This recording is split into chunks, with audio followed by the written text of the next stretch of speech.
Welcome to ஜோலா kitchen. இன்றைக்கி மொறுன்னு கோதுமை தோசை எப்படி செய்யலான்னு பார்ப்போம் வாங்க. இன்றைக்கி ஒரு வெங்காயம், பாதி கேரட்டு, கருவேப்பிலை, கொத்தமல்லி, இஞ்செல்லாம் நறுக்கி வச்சுருக்கேன். ஒரு 3 கரண்டி மாவு எடுத்து உப்பு போட்டு தண்ணி ஊற்றிருக்கேன். கையாலேயே கரைச்சிக்கலாம். இதை கரண்டியால் கரைச்சா சரியாக வராது.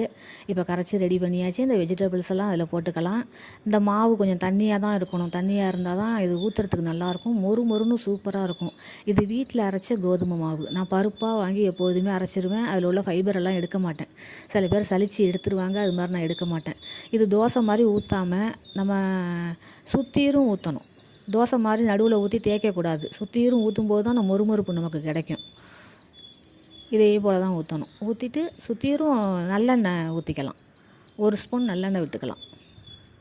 இது ரொம்ப சூப்பராக இருக்கும். சில பேருக்கு கோதுமை தோசைன்னா பிடிக்காது, பிசு பிசுன்னு இருக்கும் அப்படின்னு விரும்ப மாட்டாங்க. இது மாதிரி கொஞ்சம் மாற்றி யோசித்து செஞ்சு கொடுங்க, விரும்பி கேட்பாங்க. நாம் தான் நமக்கு எப்படி மாற்றி செஞ்சு கொடுக்கலாங்கிறத தீர்மானம் பண்ணணும். குடும்பத்தில் இருக்க நாம் தான், பெண்கள் தான் தீர்மானம் பண்ணணும். இப்போ திருப்பி போட்டுட்டு இதை நான் தட்டில் எடுத்து வச்சு இந்த ஓரமெல்லாம் நான் காமிக்கிறேன். அது எவ்வளோ மொறுன்னு இருக்குதுன்னு நீங்கள் பாருங்கள். சூப்பராக இருக்கும் இந்த தோசை சாப்பிட்றதுக்கு. அந்த ஓரத்தெல்லாம் காட்டுறேன் பாருங்கள். அங்கே பாருங்கள் எப்படி இருக்குன்னு. செம்மையாக இருக்கும். சாப்பிட்றதுக்கு ரொம்ப நல்லாயிருக்கும் இது. அடுத்த தோசையை ஊற்றிக்கலாம். 2வது தோசையும் நம்ம ஊற்றிக்கலாம்.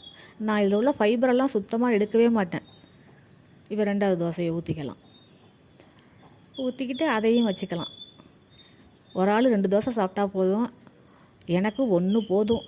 இதுக்கு நான் தொட்டுக்கிறதுக்கு ஒரு தக்காளி சட்னி அரைச்சி வச்சுருக்கேன், தேங்காய் சட்னி அரைச்சி வச்சுருக்கேன். 2யும் தொட்டுக்கிட்டு சாப்பிட்டோம்னா செம்மையாக இருக்கும். இந்த வீடியோ பிடிச்சிருந்தால் லைக் பண்ணுங்கள், ஷேர் பண்ணுங்கள், சப்ஸ்கிரைப் பண்ணுங்கள். வீட்டு பெண்கள் வீட்டில் உள்ளவங்களுக்கு செஞ்சு கொடுங்க. நன்றி.